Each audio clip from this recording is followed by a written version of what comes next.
treating reactive strength. Treating. So like in the clinic, clinical management of reactive strength. Clinical, right? Because we've posted a couple of substacks on like conjugate in the clinic, Yep. how like we believe it's our belief that the inside out mental model of sexual strength enables you to now treat reactive strength, not just train for it. Okay. Yep. I know you know this, but a lot of people don't. Okay. That also means, yeah, that also means that you should be assessing for reactive strength as well. That's right. So it's not good enough, like it's not good enough to just assess for joint function. You also have to assess for reactive strength. If and think about it, the majority of people that are coming to clinic probably aren't at biological point B, so they have some sort of reactive strength deficit. Certainly. So you want to be assessing for that deficit. Okay, so and I'll tell you what, like I'm from the individuals that I work with, as soon as I started specifically assessing for reactive strength, and then actually treating for reactive strength, my clinical outcomes have went through the roof. Tell us what you're doing.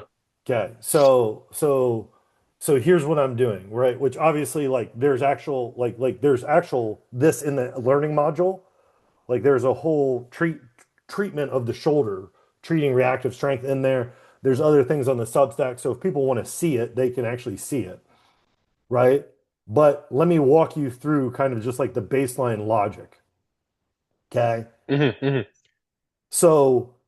And we put a post out there where it shows, the top down component, the neural network, the bottom Hmm. up, which is going to be the connective tissue, right? And we showed Hmm. how like PIMAs live here, HEMAs live here, and oscillatory isometrics is where, listen, man, this is where it's at. Hmm. Okay. That's the linkage. Okay. Yeah. Okay. So here's what I've been doing. Okay. When I find a deficit in reactive strength, I immediately give an external cue to tell the neural network to press into something external to see if Hmm. I get tissue behavior. Okay.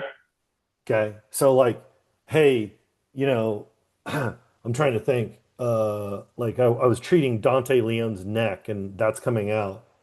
I'm trying to think of like, but essentially like, let's say, I'm trying to think of like a very broad example so that people can conceptually understand. But it's kind of like if you're trying to take tissue to length and you're not getting the behavior of length, that's why you need oscillatory isometrics. Because essentially what you're finding out is I'm not getting the finding of tissue length. And Hmm. so if the tissue length doesn't occur, mechanotransduction of length doesn't occur, which means the neural network is unaware of that tissue, which is a So what you're huge, doing is you're trying to then signal the neural network to become aware of the tissue. yeah. So then I'm like, hey, press on something external to see if you can get the internal behavior of the tissue stress stiffening. And so do you ask the client like, or do you say to the client like, um, hey, like, so if I was gonna do it for like my pec, like across here, do you say to the client, hey, I want you to use this tissue and drive this way using that tissue, and then you're looking like you're monitoring the level of neurological engagement. Yeah, to a degree. I always think about Okay. what Louis Simmons would always say, where he says, "Desperate men do desperate things." So I try to strictly adhere to an external cue Okay. So no, nothing else. because I want to be like, hey, can you just in the peck example? Right, because you want to see what's happening. You don't want to cue what's happening. You want to see what's happening.